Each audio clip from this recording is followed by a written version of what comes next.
So here we are, you beautiful people. You're about to learn the crown jewel of the Linux operating system, piping. So in the last few videos, you've learned that you can use redirection to change the location of where you send command output and where you get command input. But what if you wanted to connect the standard output of one command so that it flowed into the standard input of another command? Well, that's where piping comes in, and it's ridiculously powerful. Each Linux command is designed to do one task extremely well, so if you can continually pipe these highly specialized commands together and pass data between them, you can build advanced pipelines to do pretty much any task that you can think of, and once you know how to do it, it will really feel like a superpower. So in this video, you're going to learn how to build your very own command pipelines, and then in the next video, in part 2, you're going to learn how to make your pipelines more flexible by using the T and the Xargs commands. This is going to be a great section of the course, and you will not recognize yourself after you learn what I'm about to teach you. So I hope you're excited. Let's go ahead and get into it. Okay, so piping is all about taking the standard output of one command and connecting it to the standard input of another command. So let's take, for example, the date command. The date command, as we know, will show us the date. Now we can write the standard output of the date command to a text file called date.txt using redirection. So as a mini challenge, see if you can remember how to do that. How would you take the date command and redirect it into a file called date.txt? Give it a go and then come back to see how you did.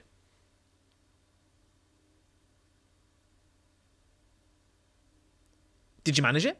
Well, this is one way you could do it. You could type the date command and then say, I want to redirect the standard output into date.txt. Now, you could have just had the symbol like this, or you could have put the number 1 to indicate that you wanted the first data stream, which is standard output, to be written to date.txt. And if you did that, massive congratulations, you're learning already. But now that we've done it, we are going to take a look at our file Explorer here, and we see a file called date.txt, and we see that the date information has indeed been written into that file. Okay, but now what if we wanted to just cut out the day of the week, which in this case is Monday? Okay, how would we cut out just the day of the week? Well, one way to do it would be to use the cut command. Now, you haven't seen the cut command before, but it works very simply, and it's probably easier to show you by doing. First, we want to read the date.txt file into the standard input for the cut command. So to do that, we would type cut and then read into the standard input date.txt. Okay, and you don't have to have the 0, so you could just get rid of the 0 and just do that. Have the less than sign and then date.txt, and remember this space here, this is optional. Okay, I'll probably just keep it because it looks a bit nicer. Now what the cut command does is it will cut up a file and give you specific columns. So if we look at date.txt, you can imagine that the file is broken up into columns with a space between each column. The day of the week, in this case Monday, is the first column, or the first field as it's known in the cut command. This would be the second field, this would be the third field, and so on and so on. But we want the first field. Now, to make the cut command work correctly for us, we need to give it 2 pieces of information using options. First, we need to give it the delimiter long form option, so delimiter. Okay, and what a delimiter is it tells you what divides the columns. Okay, so we need to tell it that spaces are what divide or delimit the columns, because spaces are what divide up these specific columns in the file. Okay, so to do that, we just type delimiter as a long form, put a space, and then in quotes put another space. Okay, so we're saying a space is what delimits this file or this input. Okay, then we need to say which field we want now that we've told it how the file is cut up. So we give it again the long form option, which is fields, and then a space, and then 1. Okay, and now what we've got, now when we run that, okay, what we're going to see is we're saying to the cut command, okay, read date.txt. It's broken up into columns with a space separating each column, and we want the first field. Now when I press enter, you can see that we get Monday as an output. Isn't that awesome, right? That's pretty cool. You've not seen the cut command before, but it's a very cool command. But this works, but it's kind of clunky. Okay, first we're writing the standard output of the date command to a file, which takes up space on our computer, right?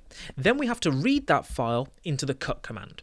Okay, and maybe we would also, after getting this data out, we'd then have to delete this original file because we don't need it anymore, which is another process that we'd have to undertake. So doing it this way, by saving the data into a file and then reading that file in 2 steps, takes a lot more typing.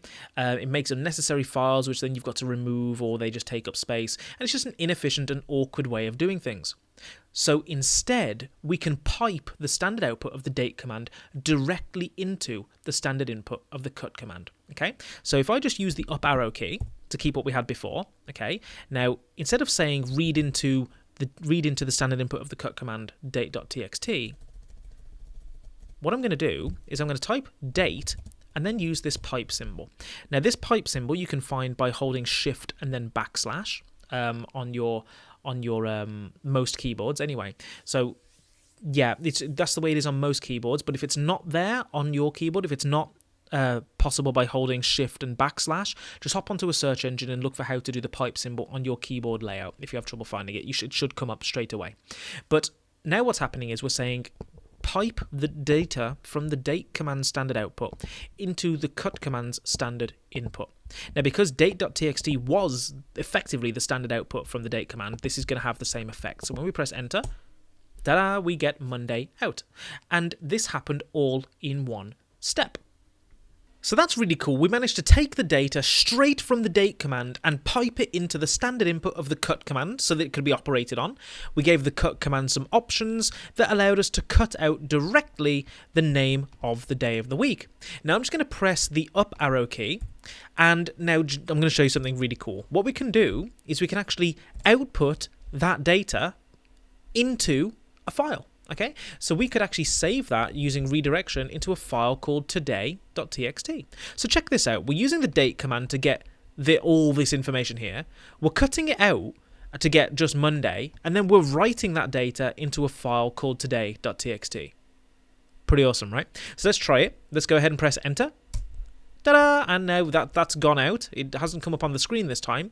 And if we look in here, we've got a file called today.txt, and if we click it, we've now got Monday. Isn't that awesome? I think that's fantastic.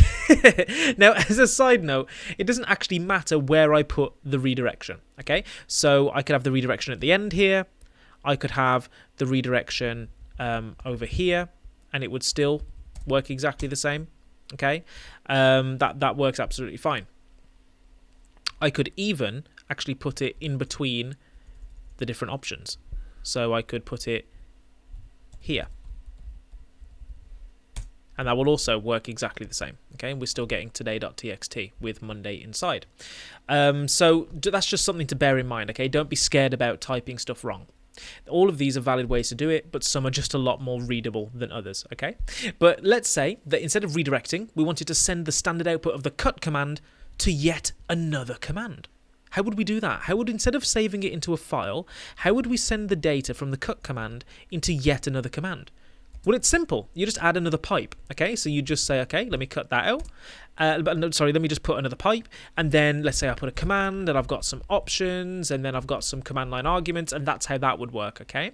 This new command could take its own options, its own command line arguments, and it could also read standard input from the cut command, okay? So you can see how this works.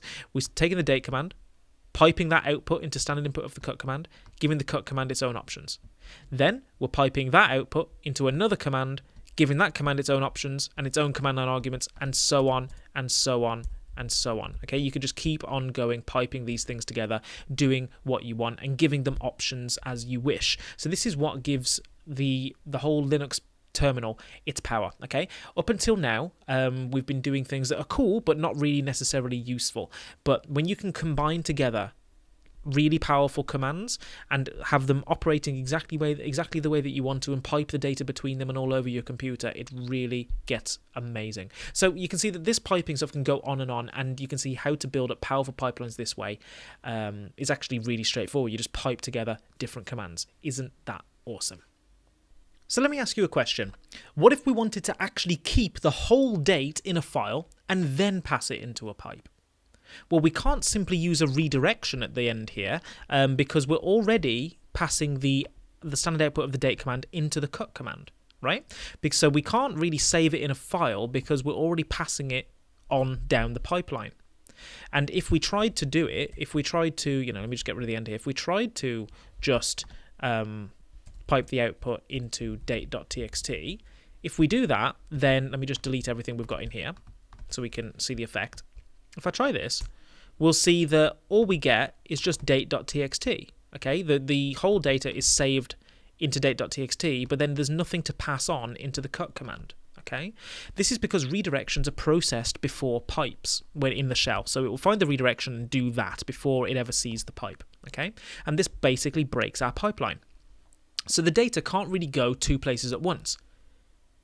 Or can it? Well, to make this work, we're going to need to use a command called the T command, and it's these kind of advanced stuff that we're going to be showing you in the next video.